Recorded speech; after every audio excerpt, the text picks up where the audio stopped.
Hi everybody, Stephan Kesting from GrappleArts.com. Today I'm here with my friend Steve Whittier, who's known for a bunch of things. I mean, you're pretty heavily involved in the straight blast gym, Jiu-Jitsu community. You're involved in the BJJ over 40 website. You've coached a number of MMA fighters. And I thought it'd be a really good opportunity today to pick your brain about training methods and teaching methods and drilling and going down that rabbit hole. Right. But to start out with, I just want to give the people a little bit of a background of who you are and what your background is, and then we'll get into all that good stuff. And I promise people there is a ton of good stuff here because we've pre-discussed this, and I'm already excited about what we're going to be doing today. Awesome, yeah. We talked about it for about a year now, right? So who are you and why should we care? Right. So Steve Whittier, I own SBG East Coast in Massachusetts, and that's an affiliate of Straight Blast Gym International. And I've been doing martial arts for, 20-something years, like well over 20 years. Started off, like a lot of people, what was available. I was doing karate. As soon as I started doing martial arts, I was voracious with it. I knew that I was into it, what I wanted to do. The UFC was just sort of emerging shortly after that, so I was keeping an eye on that and interested, and like a lot of people, I was interested in Bruce Lee and reading Tao Jeet Kune Do. I wound up getting into a number of classical martial arts, started to get into... so I'll stop you there. Okay. What martial arts did you do? Oh, okay. So karate? So a few different... One primary style that I went through to black belt, and then I also trained with a number of people from different other karate styles that I would pick things up.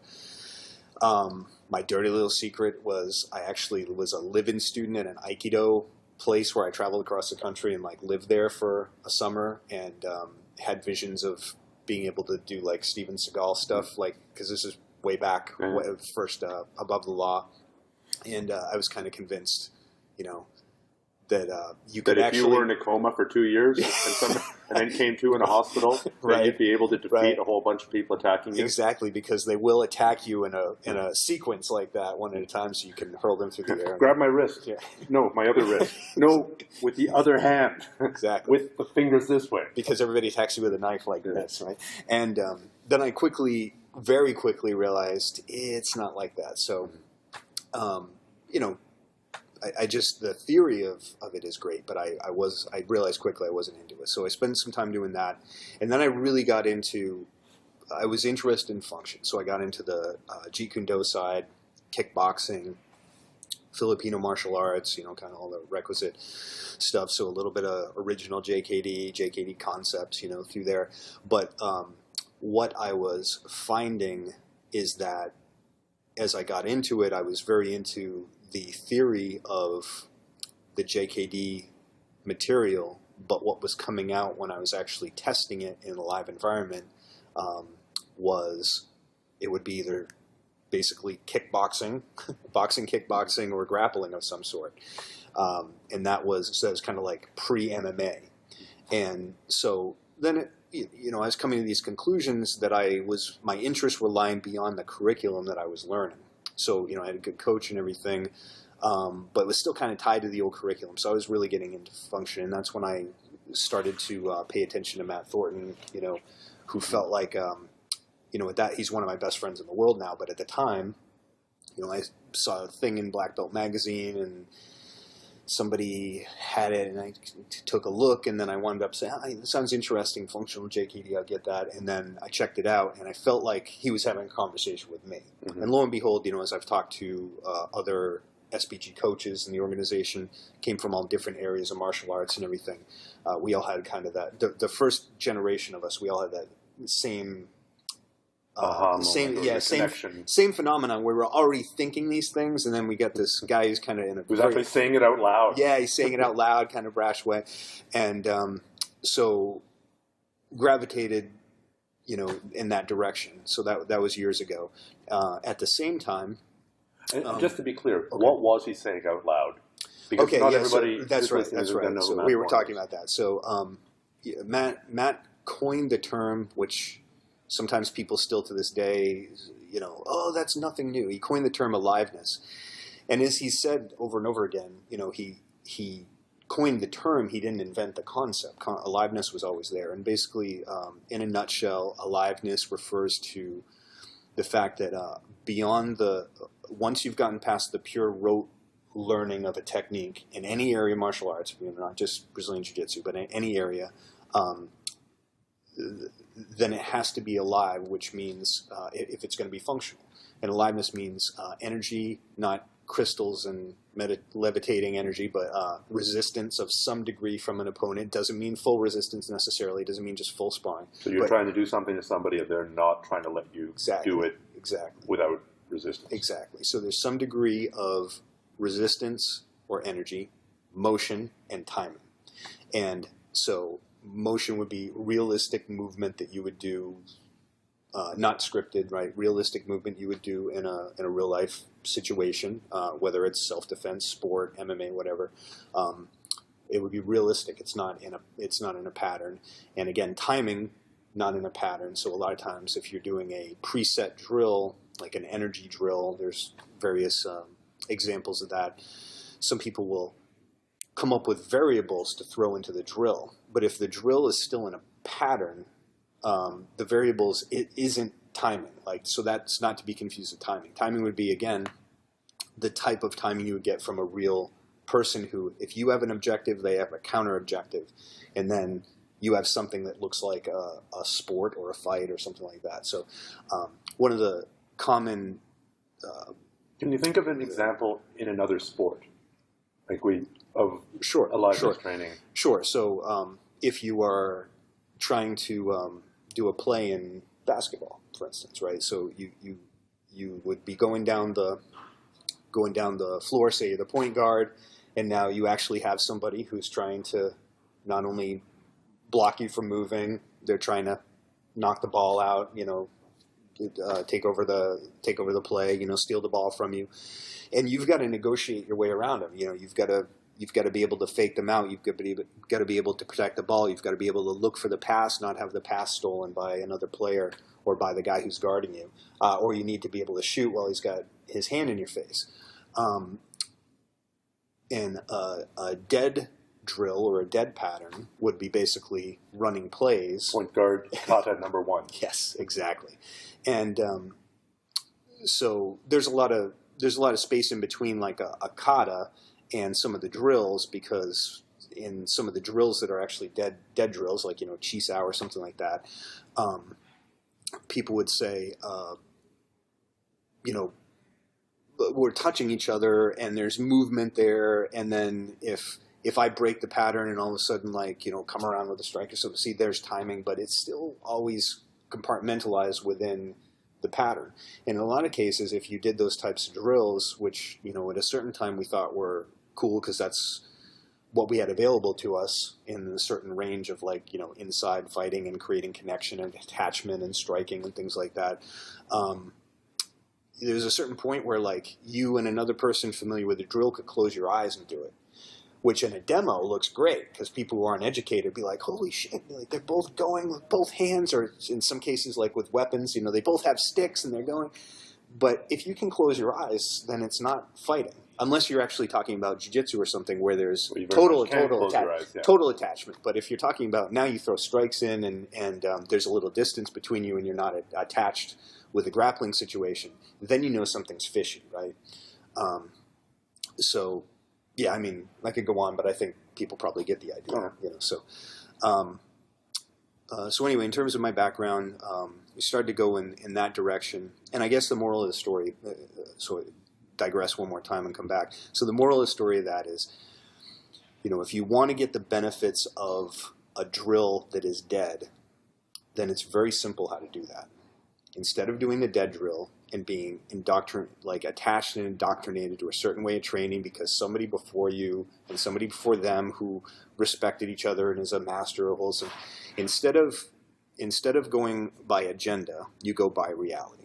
So reality is always good enough. You always go what actually works, and then I'm going to do that. And if I figure out a better way to do it, then we will test it like a scientific experiment, and then we will do that. So if you want to make a drill... How do you judge reality, though? Because there's always the out of, this stuff's too deadly to train. Sure, you can test your boxing in the ring But in the street, we actually eye gouge and bite carotid arteries, or we only ever fight with edged weapons as opposed to sticks. Yeah, so you can always drop, or we train. The reason we're doing this kata hopping around like we're pretending we're on a horse, so we're actually training for multiple opponents, and you can't do that in sparring. Right. Well, so you can. I've done it. It really hurts. Yeah, it's incredibly tiring. Yeah, it's never a good thing, no matter how skilled you are. Right. It's never a good proposition. But so how do we do it? So we actually had a SBG camp. We do them twice a year. One of the early ones I went to, I think it was back probably 2003.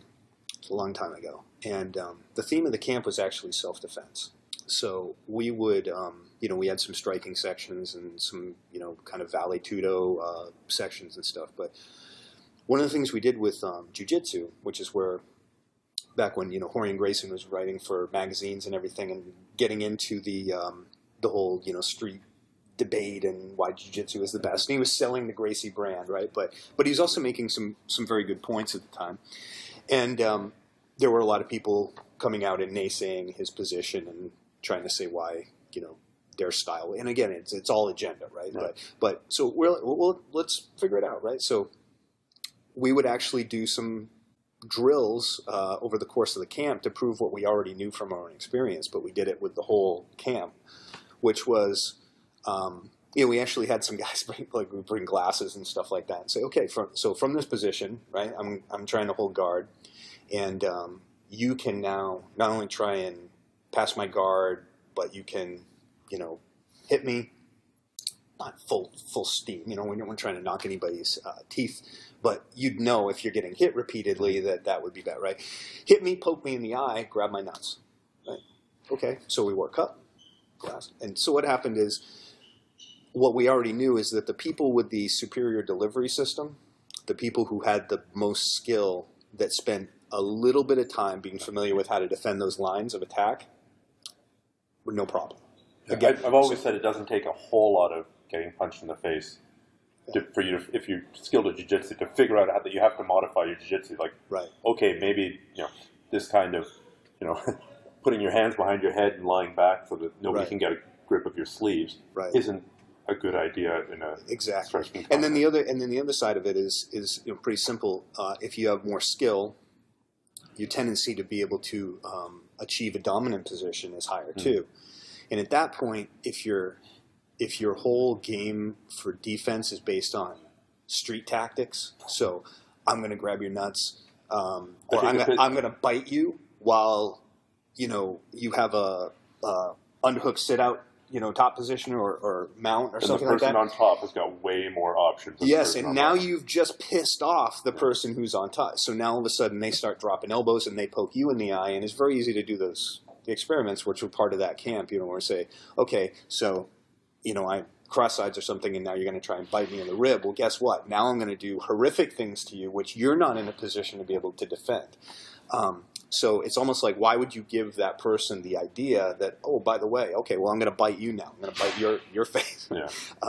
So this is kind of silly things if you get it, but it's just to kind of prove that the skill and the functional, we call delivery system, because it's not style specific. There's what are some examples of your delivery system? So the whole idea behind the delivery system is this: if you so Brazilian Jiu-Jitsu, for instance, which as Matt points out, isn't really we say Brazilian because we pay homage to the evolution that took place through the Brazilians, but like really Jiu-Jitsu, if you look at martial arts as physics and science, then there's no Chinese mathematics, right? There's math, and this is just Jiu-Jitsu, but it's a grappling system.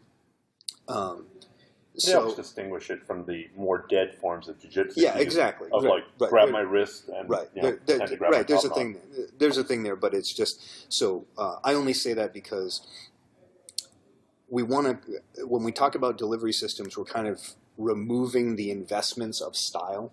So what we just look at. So if you do look at the UFC, for example, right? So obviously there are rules set, and it's within a physical environment And now they've really, tried to make it the rule set reflect a proper sport with safety protocols and everything. And there's weight classes. We get all that. But regardless, from day one, what you saw emerging to the top, even when there were very few rules, was the jiu-jitsu guys, the wrestlers, a few judo people, and in striking, you see what? Boxing, Muay Thai, and Greco-Roman for clinch, and there's a reason for that. And so when you start talking about street versus self-defense, what you should be paying attention to that's true is tactical considerations, but not the delivery system, because a delivery system should transcend the environment. It should transcend, do we have cloth? Do we not have cloth? Is the person trying to hit me in the face? Are we just wrestling type of thing? And that's true because it's a skill set. And if you look at all the forms of self-defense that work the best in an alive environment, even if somebody is trying to hurt you, even if they, break a bottle and have a thing, now all of a sudden broken bottle becomes an edge weapon. If you look at that, you don't all of a sudden change your skill set because somebody just broke a bottle, right? The thing that we know works the best to control somebody in the clinch is going to be wrestling or judo tactics. That doesn't change, and you don't all of a sudden start doing Kung Fu or Krav Maga or something because somebody did this, right? Yeah. If you want to be able to control that, are you going to get cut? Most likely. That's reality again. There's no way around reality. And again, how do we test that? Carl Tanswell, my buddy who has the best edge weapons defense in the world that I've ever seen, he and his crazy little guys and the mad scientists, they did it all with marker blades, and they literally did testing fully in a live environment from low level all the way through to full, assaulting each other with these things and glasses on so they didn't get poked in the eye, and what marked them up the least. And so the dominant position in his whole approach, which is very simple, is the 2-on-1 or the Russian position. It's wrestling. And that's verified, time and time again. And, I've done it in my own school and everything. And it's true. So it's not, and by the way, he can do the Filipino martial arts curriculum and all the, catch, pass, and disarm and stuff. He still knows that. He can still do it. He looks great at it. After he got stabbed 7 times outside of a club in a random assault and woke up in the hospital, luckily a woman was there to, who was a nurse that put a credit card over his neck so he didn't bleed out. This is a crazy story, but he kind of threw out the old stuff and he said, let's really figure out what works here.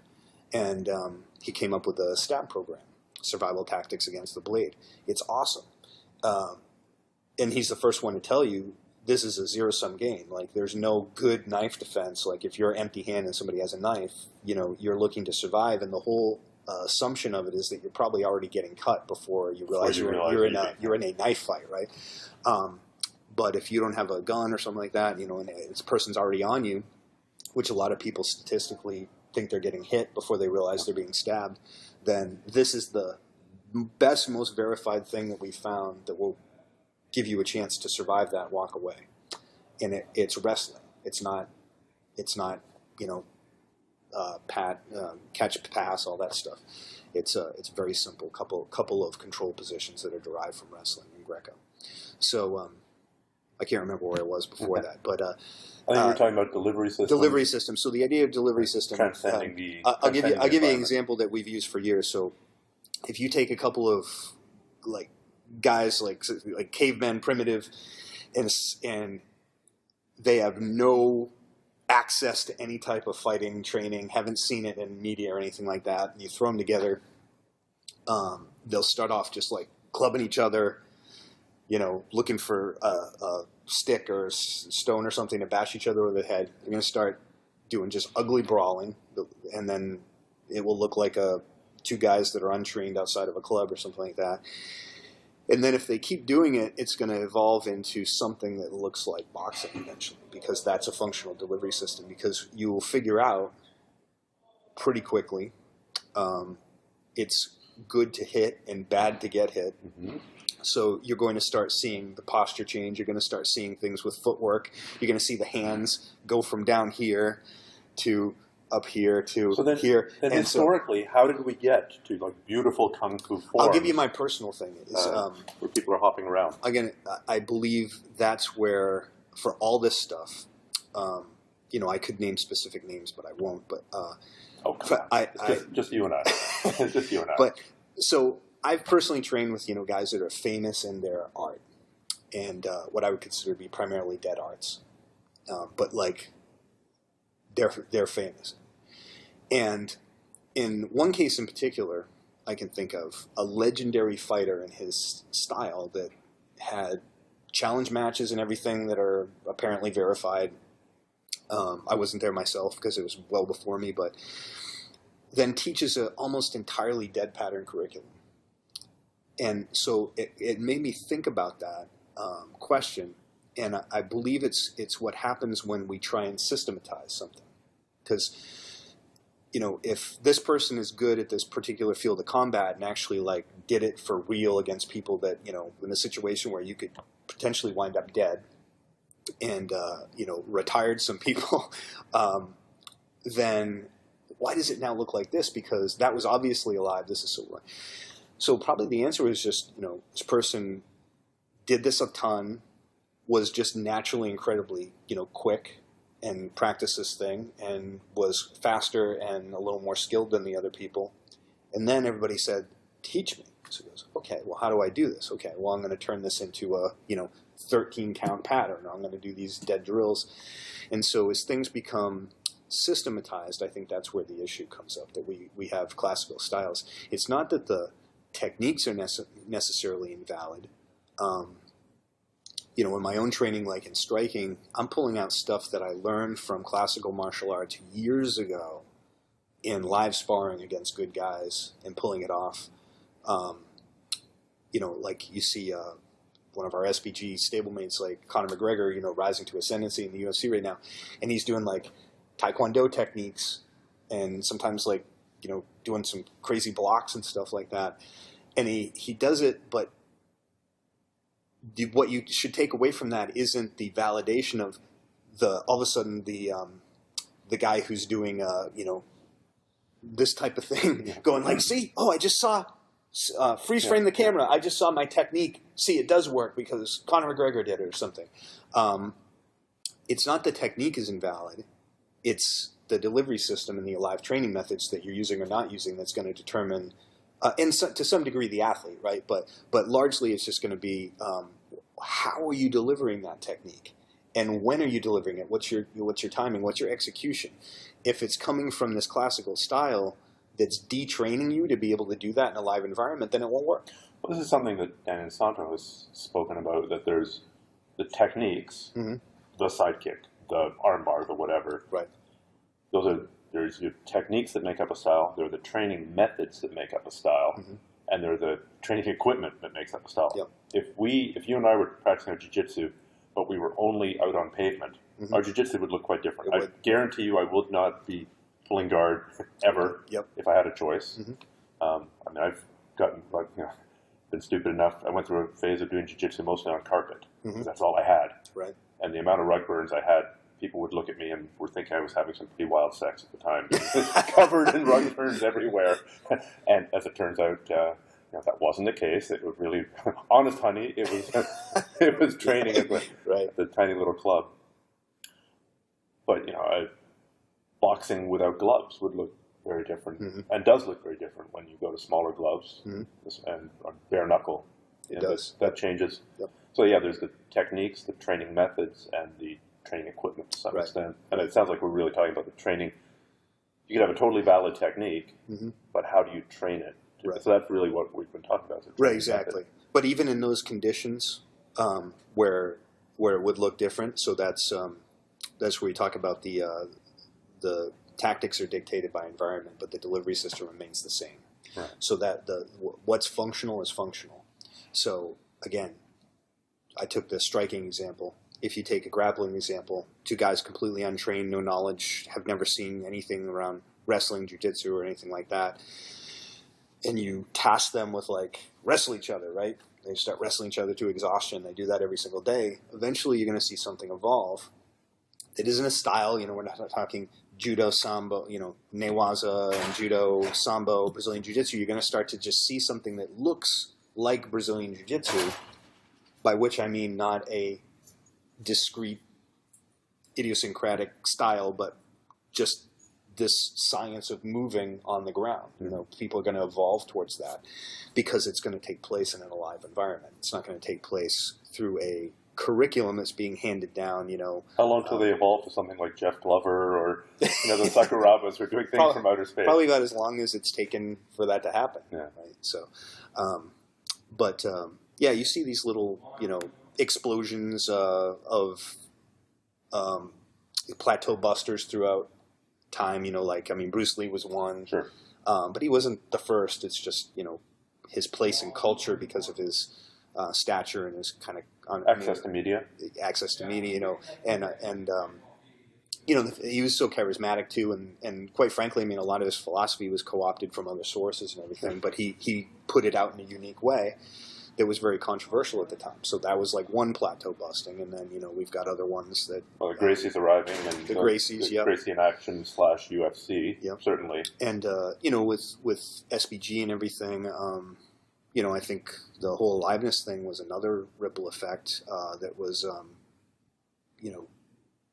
another predecessor to like modern MMA.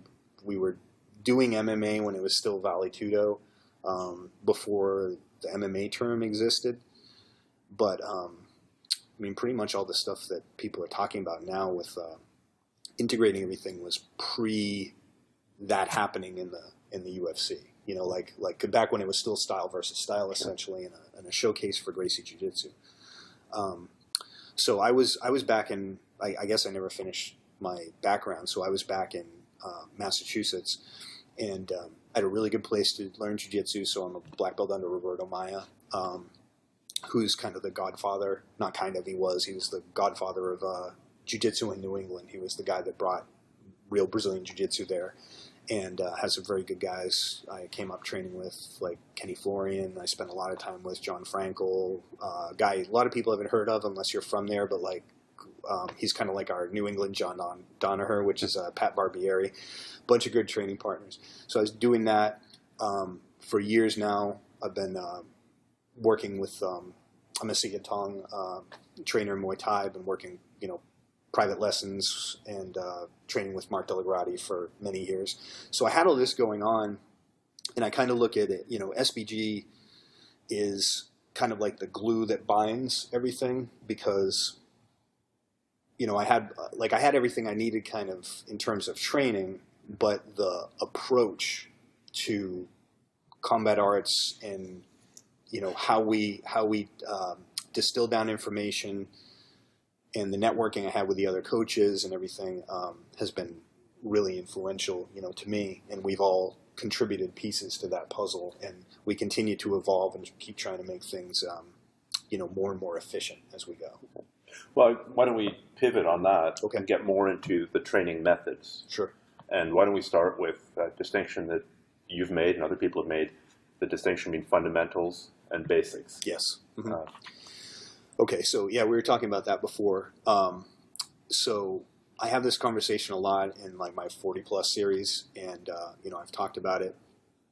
Don't get me wrong, I've also used the terms fundamental and basics interchangeably, but I try, anytime I'm really speaking in any sort of formal way, I try and differentiate the two because I see that the two are often confused as being the same thing because they sound like the same thing. But really, when we're talking about a fundamental, we're talking about, I'll give you the SBG, a couple of the definitions that we use for SBG. Everybody's going to do essentially the same way. Something that everyone needs to know in order to be able to do that thing. So if we're talking about jiu-jitsu, a fundamental is something that, everybody needs to know how to do. Give me an example, please. So being able to break open the guard and close guard. Okay. Right? Because at some point somebody's going to put you in close guard if you do Brazilian Jiu-Jitsu. Everybody's going to need to know how to do that, right? And there's going to be certain mechanical things that are going to be universal regardless of your, personality-wise. Are you conservative? Are you aggressive? Is your game fast? Is your game slow? Are you long? Are you stocky? Are you flexible? Are you inflexible? Everybody's going to need mechanically to do those in essentially the same ways. And then also, again, we come back to fundamental will transcend environment. So, if somebody has pulls guard on you on pavement and you come down on your knees, that sucks more, but the technique doesn't change, right? So that's a fundamental. So a basic technique could be a fundamental, but a fundamental isn't limited to the idea of basics, because basics refers to things like the first techniques you'll kind of learn up to a certain point in, like, say, to get your blue belt in jiu-jitsu. So everybody knows, like, what, crossbody, Americana, Kimura, straight armbar, right? For instance, that's a basic technique. How to do a triangle, how to do an armbar from guard, sit up, do a Kimura. Those are basic techniques. But fundamentals, we look at not just technique, but that goes into, universal mechanics, base and posture, things like that. So that's why I think the focus on fundamentals and how deep that rabbit hole goes is much more than a lot of people give credit for, because they just think it means the same. Yeah, you got to know. Like, I'll talk about fundamentals, and then I'll have somebody go, yeah, absolutely, man. You got to know your basics. You got to do the basics. But a fundamental, so this is the key about fundamentals, and Matt's talked a lot about this, and this doesn't just go for jiu-jitsu, it goes, again, for everything, is there is a huge misconception, even by brown belts, black belts, some like really accomplished black belts competitively, that fundamentals are good and everybody needs to know them, but they're somewhat restrictive, because if you want to be able to get to the higher levels of the art, you do the fundamentals, yeah, got it, but now I need to move on. And really the point that we try and make is that the fundamental is, in the sense that I've defined to you, the fundamental is what allows for freedom. Because if you teach somebody, and this is a huge mistake, even, again, high level, super famous instructors make sometimes, is they teach their style. And if you teach your style, so let's say that I'm world class, I'm one of the best guys on the planet, but I'm incredibly explosive, and I'm stocky, and I've got these certain things that I do really well, and that's what I teach my students. Everybody says, holy shit. Steve is, like, obviously not talking about myself hypothetically, but or Professor X, right, is the best guy in the world. What an awesome teacher. What do they mean by that? It means that I'm articulate in breaking down my own style, and I'm very effective at it. And then I'll probably, because maybe I have a hardcore training environment, I'll probably have a few people that are able to, that can emulate that, and they'll do it really successfully, and all of a sudden I look at my champions, right? But what nobody wants to talk about is the fact, and it will be a fact, is that probably 80 to 90% of my students are going to be mediocre at best, and I've essentially, nobody will zero in on this, but I've essentially fucked up all those guys because I've taught my style, and that's not them. And it's not only that they can't emulate my physical attributes, it's also going to be that I think different, because personality is a huge thing. Sure. We always talk about, like, it's kind of funny. I used one analogy, and Matt Thornton used another one for the same thing, and we compared notes years later. We're like, oh, that's funny. So he would always talk about, if you want to see how somebody does jiu-jitsu, watch how they approach women. Like, if they're single, whatever, in a bar or something, watch how they approach women. Like, try and pick somebody up. That's a little sexist because it's assuming it's a guy, right? But I always use, like, watch how somebody drives. The relationship between how they roll and how they drive. People who are, conservative tend to roll more conservative. People who are really aggressive and, cut people off and take chances. They roll. I've never thought about either of those analogies. I'll now have to plug it in. Yeah, it's eerily accurate. Yeah. And then there are people who like me, are like kind of start conservative, and then okay, I kind of get the lay of the land. Now I become more aggressive once I feel like I have control. We're talking about your jiu-jitsu here. Yeah, exactly. So I mean, I know this. You're picking up women. Right. I haven't picked up women for a long time. As I told you, married for 16 years. So but that's a huge factor. So if we're talking about teaching, the fundamentals is very important, because it's not just about fundamentals for your personal style; it's also about for your students. And so would you say fundamentals are true universally, regardless of physical attributes? Right.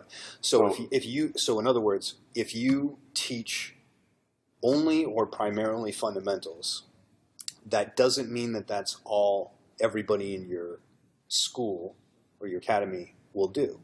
Quite the opposite. All of my guys that are come up through the ranks, I think maybe there's one or two that have ever had a style that was really similar to mine in a meaningful way, and that was on their part, not my part, because they learned the same as everybody else. And I really, unless I'm doing a specialty class on something, I pretty much, 95% of the time I teach fundamentals in class. Now, through the environment with the pressures of people training with different people and comparing notes, and people, using resources like YouTube, which I try and make sure they use responsibly and not, not be technique collectors, and instructionals and things like that, like I've done one section with my advanced guys on the Berimbolo once, and at some point, may cycle around to it again. But I have Berimbolo guys in my gym. They just don't learn that in regular class. They learn that from rolling with other people and me kind of giving them the coordinates.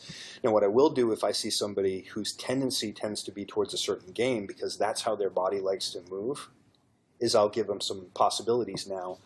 And that's the order that we always go in. So we have posture, where you are in space, what's the correct mechanics from every position. That's always first. That's what we spend the majority of our time doing. Pressure, what are the pressures available, or the counter pressures from that emerge out of that posture, and then the possibilities. And we use like a tree graphic to represent that. So at the bottom is your base, because if you just tip over every time you try and do something, you have nothing. So first thing you need to learn in, jiu-jitsu is base. The trunk of the tree is your posture from any position. That's where everything's going to evolve out of. And then as you get up more towards the base. So what are you defining as posture? Because people have got pretty different definitions of posture. So right. Just to totally nerd out for a second. Yeah. So in other words, there's essentially, really three postures in jiu-jitsu. There's, there's this one, and then there's this one, like hipping in. If you look at all the positions, like there's going to be one of those that's typically appropriate at once. If I'm on bottom of cross sides, somebody's trying to smash me, I'm going to be like this. Concave and arms up. If I'm almost a boxing stance. Yeah. If I'm like in a low passing position, I'm going to be, kind of straight. If I'm playing, knee ride or something, I'm kind of straight. Even if I'm tilted forward a little bit, my back is straight. And then if I'm on cross sides, I'm kind of giving a little steamroller so that I'm arched. Or if you're actually bridging out of something. Yeah, exactly. Or you're not going to maintain that. Exactly. But the posture will be, what is the ideal physical structure that you should have, regardless, again, of any individual assets there or attributes in a given position. Mechanically, what works best? And that's your posture. So then out of that posture, you have certain pressures. So defensively, I'm on the bottom of side control, and, I can bump, I can directional bridge, I can pendulum, I can scoot my hip to the side, without rotating. I can shrimp, which would be with the rotation. Those are all pressures that are going to be available depending on, weight distribution and arm position and all that stuff. And those are going to emerge out of the posture. They're meaningless unless you have good posture, right? Because they're not going to work. And then you have possibilities, and so those are the actual techniques. Those are the actual techniques. And if you look at a room, in most cases, even high-level guys, the room is taught really with the focus on possibilities. It's going to be, okay, guys, we're going to work this today. So first thing, I'm going to do this. So put your hand here, do this, and foot here, and it's a technical series. And that's the least thing that we are concerned with, and it comes at the end, almost in a lot of cases, an afterthought.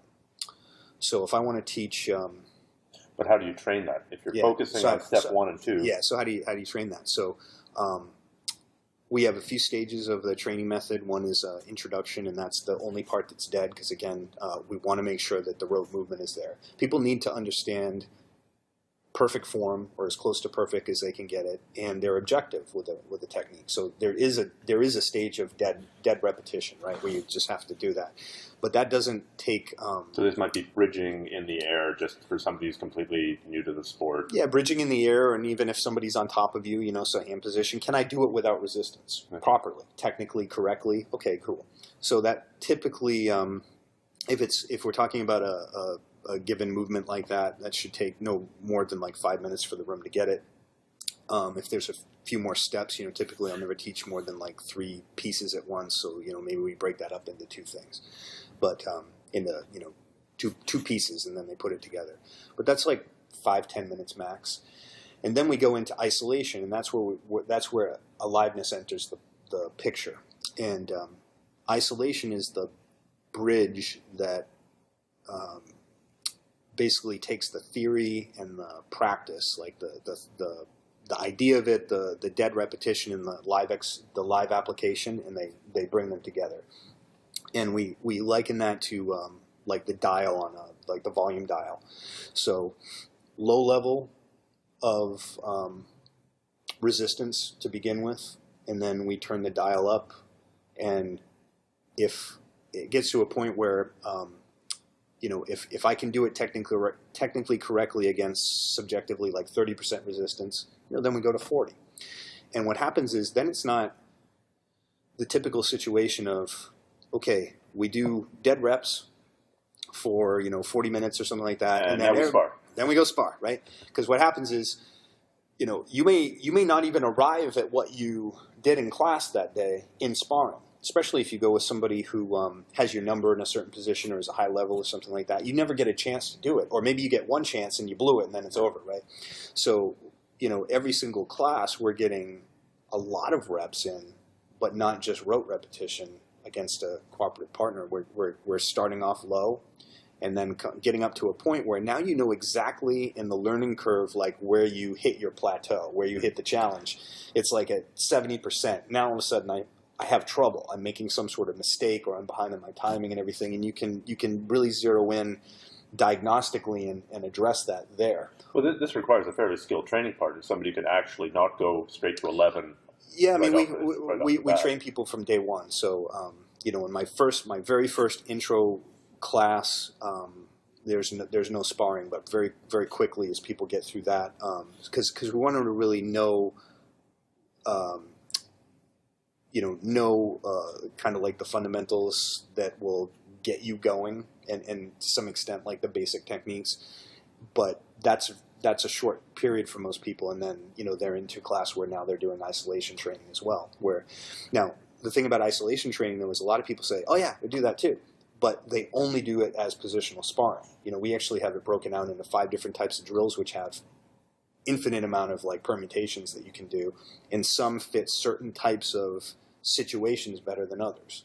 Like there's one that's just for distance. There's another type that works particularly well for transitions, and so a lot of the technology there, has kind of evolved that we can be very versatile. And also some coaches will have certain preferences for what they naturally click with better, and they like some better than others. But the isolation stage is key, and if it's done correctly, you'll see the athletes get better much quicker.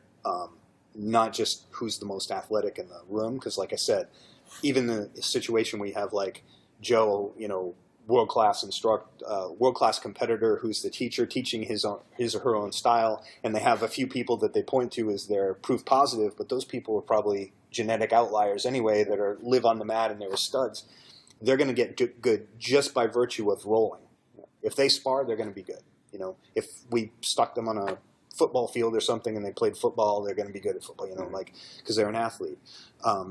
What about the population? What about everybody? So you'll see that the whole room goes up, you know, and even people who are slower learners are not coordinated and things like that. They may still come up slower than the others, but they're coming up quicker than they would have otherwise, for sure. Yeah. Well, I think a lot of the confusion around this topic, and we've discussed this, is not during the talk so far, is that people mean different things when they say drill. Yeah. Mm-hmm. Oh, the only drilling's where it's all at. You know, right. It's not how willing you are to compete. It's how hard you're willing to drill. Mm-hmm. Yes. But they mean different things. But everybody, or a lot of people, mean different things by drilling. Yeah, they do. So we were talking about this, and so in our language that we use in the organization, drill always means alive. Okay, so that means that you have introduced isolation training with progressive resistance into the picture. And progressive is the key, because when we first started talking about this, Matt, years and years ago, like he would write about it, and people would always come on, and he'd explain it over and over and over again. It's like, did you not just read what I read? People would say, yeah, but we can't just spar all the time. I didn't say anything about sparring. Like, you could do functional alive training and not spar, and that would be a form of isolation. It may be, zeroed in on a certain moment or a certain situation, and you can go down to like real micro level, like basically the moment that somebody's about to put on the armbar, all the way to a full positional sparring situation. You can get very sniperish or very broad with isolation, but it's not. It doesn't just mean go to that position and spar full out. Like I said, it's progressive resistance, and you're doing it with partners who are trained to participate in that way and give realistic energy. So most people that most of the drilling things that I've seen nowadays, with people going on is a semantics issue, because a lot of people mean like just dead repetitions, and then somebody comes on and says, well, I don't believe in drilling, and then you have you have a champion or a group of champions here and say, well, like, we're proof positive of the fact that drilling does work, and we do this, and then they snip back and forth, and then you'll even see some articles come out that are like scientific or something on drilling, and it's just that they're meaning different things by the term. So one thing that I will say is that I don't believe that just doing 1,000 repetitions of something with absolutely no resistance is worth anything. Not worth anything. That's a bold statement. Maybe very close to not worth anything. Negligible, right? So,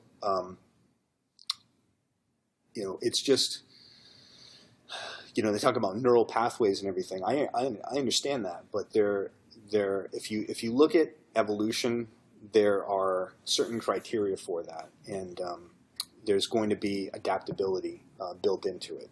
So you will not get the criteria of aliveness that need to be present for something to be functional in a live environment through the absence of those qualities. So there has to be adaptability. That's what it's about. So if I want to be able to do something with a slight variation in pressure from a real partner, or a slight variation in timing or something like that, I need to experience that, even if it's on a low level, and then gradually progress with that pressure and that timing. So, and that movement. So, basically that's why I say, we'll spend enough time to make sure that the person has the technique down properly. And we will talk about things like, tightness and pressure and angle and things like that. We want all those things to be there before we move on. We don't just say, half-ass it, and now let's add resistance. So we want it to be clean. Well, let's take a technically complex movement like the berimbolo. Okay. So how long would you spend? You're saying you can teach the technical aspects of that in 5 minutes? No, I would break that up for sure, which I did. When I did teach it, like I said, when I go into a specialty class, the first thing I wanted was for people to just understand it so they know how to defend it. And then basically what I said was, out of this room full of people, I would bet that probably no more than 2 of you is going to make this a meaningful part of your game. Sure enough, it's 2 guys. And I kind of knew who they would be too, just based on have that those attributes. Yeah, they will spin upside down. I never taught them, here's a whole inversion set of techniques. They would invert naturally and they would spin. So my spinners, I predicted, and sure enough. So what happens is the rest of the people have sampled it a little bit. And part of it too was, we got all sorts of different people on the floor. So I want to make sure there's no injuries. People go on their neck wrong. So the less flexible people, how to do it without hurting themselves. So they can understand it. We can reverse engineer it and know how to deal with it if somebody does it to you, even though we don't have a ton of guys in here doing it because I'm not teaching style specific. But then the guys that started to pick it up, now I go over and I have a separate conversation with them and we work on finer points and then they start to bust it out. And next thing you know, some other people oh, so what do you do from here? And then, the whole room grows and everybody's game is different. Everybody on the floor has their own unique style. So it's not limiting at all. It's actually freeing. What's limiting is if I taught Steve Whittier's jiu-jitsu to everybody. Mm-hmm. If I were doing berimbolo, it would be broken up into pieces. So over the course of an hour, basically, we would take, a piece at a time, add some isolation. Okay. Next piece, add some isolation. By the end, everybody was doing isolation with the move, and some people, were doing it, and some people, weren't, but those were the people that had a lot of flexibility issues. But here's the thing. At least they understood the mechanics of it. I've had guys write me through my 40-plus list, because I have a much broader reach than my own academy, who train with really world-class people. And they'll write me, because I try and take time, as I'm sure you do, to answer people and give your thoughts and stuff like that, because I generally love jiu-jitsu. Yeah. Genuine. It gets hard. It does. Sometimes, I mean, there was a time when I was I'd fire back to you within probably a half hour, and now it may take, a few days, but but I try and have these conversations with people, and a lot of them are helping people out with common struggles that, they don't realize hundreds of thousands of other people are having too. Yeah. But one of the common things I get, actually, is some world-renowned, jiu-jitsu person that is their instructor, and it's always, don't get me wrong, he's awesome. He's the man. But I just can't do what he's showing me. Yes, and I feel terrible about myself, and I don't know what to do. And I get this all the time. So clearly it's not the technique that's the issue, because that guy, I know who you're talking about, that guy is world-class, one of the best, people in the world or something. But here's what happens when you're, a guy who's 43 and you've had, a knee replacement and, you're all jacked up or something, and somebody's trying to teach you, Kiss of the Dragon, every day in class. And, it's just my body doesn't move that way. Well, yeah. Yes, sure. So I'll give recommendations and things like that. And sometimes I tell people actually, to have a heart-to-heart with your instructor. But one of the things I can give them is the process to go through that they don't necessarily need an instructor to be there for if they understand it. So they can go to their school. They can have the benefit of the training partners and things like that.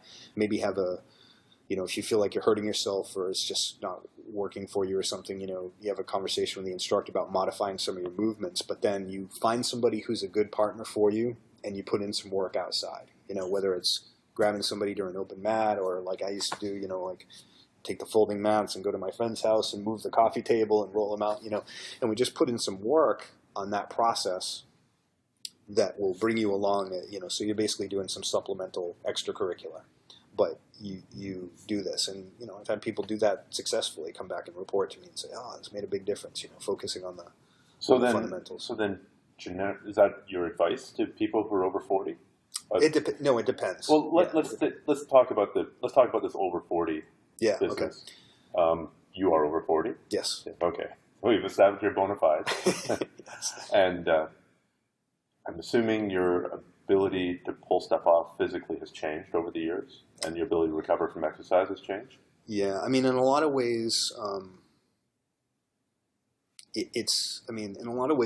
physically I'm better than I was when I was younger, but I've taken so much wear and tear, and I've had so many, surgeries or herniations or whatever, that's really the limiting factor. Mm-hmm. Yeah, so my recovery is different, and I can do things still well, and in some cases better, but I pay for them, so I try and not do them. If that makes sense. Indiana Jones line about it's not the years, it's the mileage. Yes, it is the mileage. Yeah, and plus, back in the day, it was like, I had great teachers and training partners and everything, but the modalities that we have now are just so much different. I remember my very first formal jiu-jitsu class, not just like wrestling around with my, guys in my JKD place, but like when I first went to train my jiu-jitsu school, and it's like day one, I'm sparring full out with some of the guys, and like I remember choking this guy as hard as I could because I thought he was going to kill me. And then, somebody armbarred me, and I didn't really understand how to tap, and nobody actually said it. So, like, I felt my elbow go pop, pop, and I'm like, it was just a Wild West. So, I remember back in the day, there's like 30 or 40 guys that were kind of like always around because you could tell they just really loved jiu-jitsu. And then there's this revolving door. And I think a lot of us came up in a similar environment, And so, if you want to be a professional academy owner, that's not the best way to do it. So we've learned for those reasons too, but it's also about the student's performance, because number one, if I want to make you good, I got to keep you. But also I want to have a process to lay the foundation, have a really well thought out curriculum, and then have those modalities that we can progress you and take you seamlessly, systematically from A to B to C. And that is a curriculum based in fundamentals and aliveness. So then how does that change for the person over 40? Yeah, really, it's a matter of degree. So what I talk about in 40 plus BJJ, the training methodology doesn't change at all, like not one bit. So what 40 plus BJJ is about is taking strategy and tactics and considerations for the guys in the play. So, for instance. One of the things I talked about in my kind of like my flagship first course that I did, which is still my biggest one, like it's like 6 hours of instruction in the guard, is where a lot of, just from me personally, in my experience, as a blue belt, I was Mr. climbing armbar and triangle guy from guard. Like that's what I did, try. And so, sure enough, I have a bad back and a bad neck, and I got stacked, so many times. But I just grit my teeth and keep going for it. And I found from working with a lot of older guys, or seeing the effects of guys like me who started later than others, but then got over 40. Right, we're all the same. We all have messed up necks, and so I just seen this across the population, not just personal experience, so much that. Part of what I would talk about is again, not trying to impose a game on people, but to say, it's good in your skill set to have an upright guard, some sort of sitting guard, butterfly guard, whatever you want to call it. Even if that's not your favorite way to play, like naturally you could be a 50-year-old guy, but you could be quite flexible and really enjoy spider guard or something. That's cool. But do that under your terms, because if you can add into your arsenal some form of an upright guard, what are you not having done to you? You're not being stacked, right? And then it becomes more like a sweep and get on top game, right? Or a guillotine or an arm drag game or something like that. All of which are relatively safe and low impact on you. And now, if you have, and it's also a very hard guard to pass. Once you kind of good. Like it's typically not a one-step pass. Like somebody has to kind of break down your posture if your posture and movement's good. So I show, how to develop that.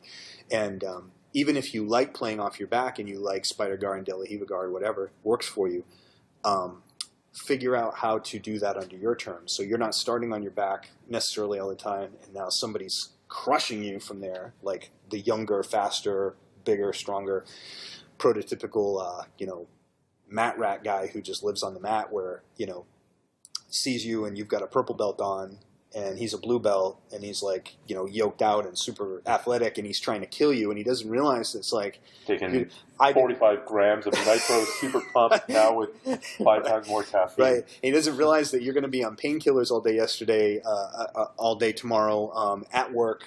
And, he's in the gym 6 hours a week and, or 6 days a week. And you come in twice, not only because your recovery is different than his, but because, you've got 4 kids and you've got, different stage of your life. You got more responsibility, you maybe own your own business or you work. And it's just, you're in a different place.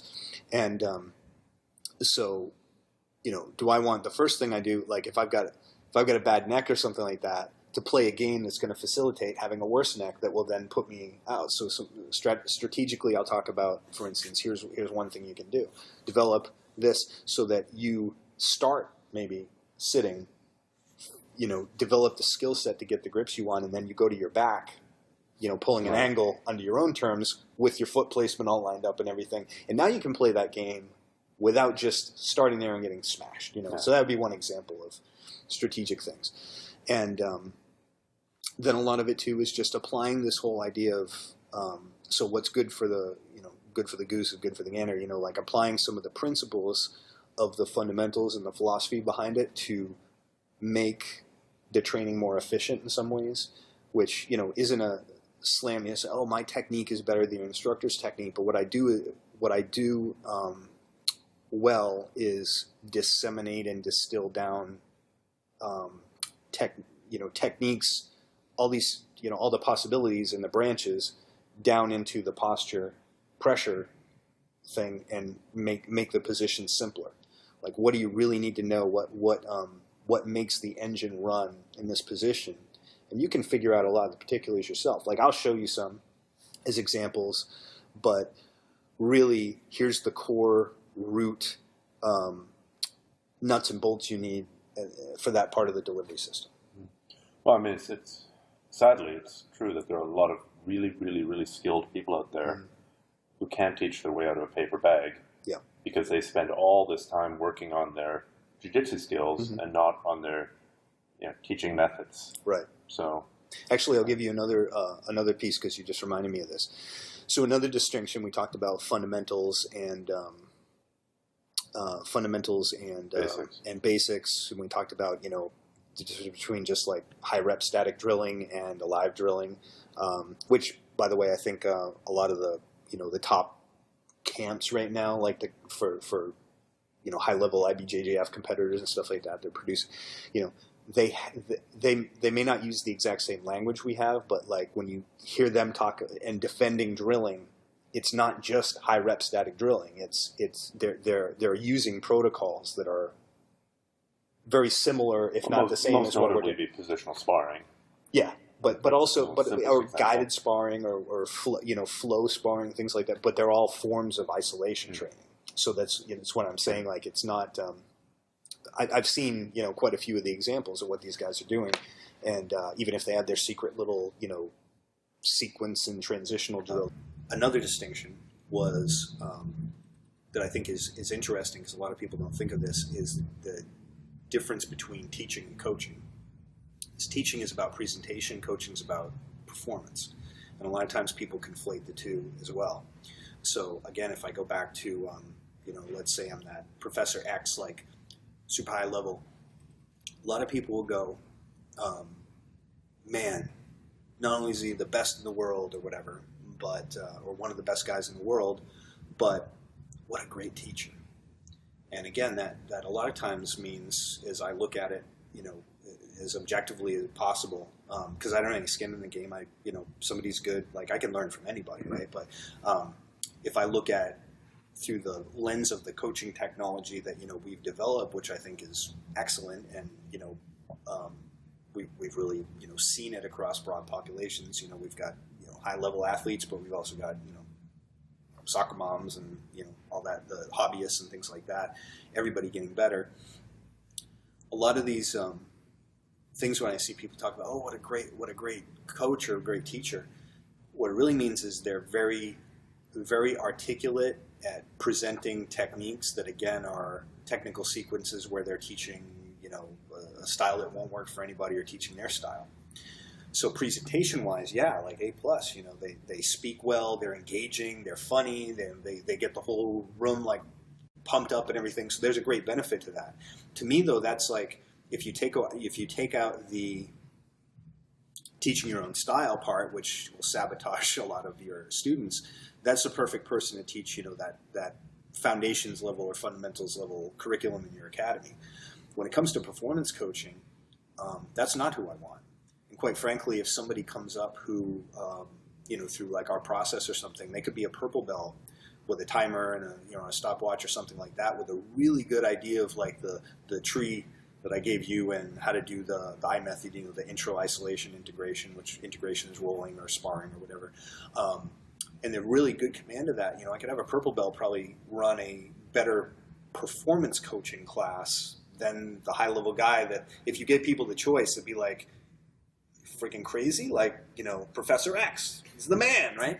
But yet you got to kind of look at it outside of the emotional investments with, the champion and the hero and all that stuff, and kind of look at what's best for the students, right? And that gets to what you were talking about, I think, where it's like,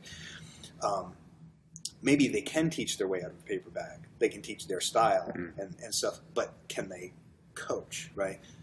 So, yeah, they're going to have a few athletes who do well, but what about the broad population? But they would do well. They would do well under any circumstances, right? So that's another thing that I find interesting, and it's like people don't think about it. So we have, like in our coaching course, which, we spend a lot of time, with our coaching program, training our instructors on our academy.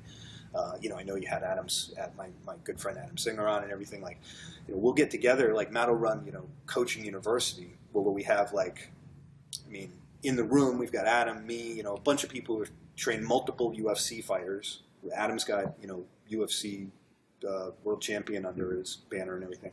John Kavanaugh, who one of the top MMA teams. There's a bunch of us in there at that level of coaching experience, down to, coaches who may not have UFC guys, but are like really accomplished and, tournament, whatever, like successful programs. And we're all in there still trying to refine the coaching process. Trying to learn how to learn. Or trying to learn how to teach. Trying to learn how to teach and coach better. So one of the things that we'll talk about in there is, the totally distinct domains of performance coaching, teaching, your own personal game, because no matter how good you at any point, that's going to be somewhat transient. You're not going to be on top forever. And you also shouldn't confuse your personal motivations for training with your students, right? Because they're going to fall into different brackets. So if you try and impose your passion and your motivations for training on other people, you're going to alienate a lot of people. And then even other aspects of it, like just because you're a good performance coach doesn't mean you're a good corner man. Yeah. It doesn't mean that you're a good trainer in the back room. When I had to learn how to wrap hands and do the whole game about the back room and into the corner and stuff, that was an art into itself that I had to learn. It was completely separate from my ability to evaluate someone else's game, to grade them, totally separate, or to teach them how to be a better athlete. All different. I completely agree. I know it's my interview with you, but please. Yeah. I'm a terrible cornerman, and I think it's because I'm a very tactile learner. Yeah. And so by the time, if I see two people rolling or fighting or whatever, and there's a strange situation, by the time I process it, I have to take it out of the visual, try and imagine myself, what would it be like if I was there? Okay, my arm is here, my leg is, and then by the time that I've translated that into, okay, I think I would do this, and it comes back out as a verbal thing, the position's already long gone. Yeah. Whereas I think maybe very, very visual learners are maybe better cornermen. Yeah, but again, it's also a skill. You know, Sure. like some people I maybe come better than others, but like. Just yell, stabilize, stabilize. What do? You do everything wrong. Stabilize. Pound the mat. I had the benefit of learning a lot from Mark Delagrati, who in turn took the opportunity. He was over in Thailand to apprentice himself to Kutoy and everything like that. So literally what that means is like I'm in the corner with an incredibly experienced corner for dozens and then hundreds of fights, as you go on. And you got to absorb something, right? And my buddy Carl Tanswell, again, like he's a great corner man and everything. He's got a whole system for it, and he actively has coached his other people who do it in his academy, his other trainers and stuff. Often they're fighters themselves. He's coached them in that system, So it's reps. It's like everything else. It's a skill. Yeah. Well, I think that's a great place to wrap it up. So speaking of teaching and learning, people want to be taught by you and learned by you. How do they get a hold of you? Like, what are your primary points of contact here? Yeah, I do have, if somebody searches for 40 plus BJJ, just, if you Google it, you'll come up with a bunch of results, 40 PLUS BJJ. I do have on my blog, there's a place to opt in for a free ebook and, get communications from me from there and get onto the subscriber list. That's 40plusbjjlive.com. Okay. And what about training with you in the flesh? Where's your school? So I'm in Wareham, Massachusetts, which is down near Cape Cod, and that's sbgeastcoast.com. Okay, cool. So those they can meet you in the flesh and they can meet you in the pixel. Absolutely. All right. Well, thank you so much. Thank you so much. I really much. enjoyed this chat. Me too.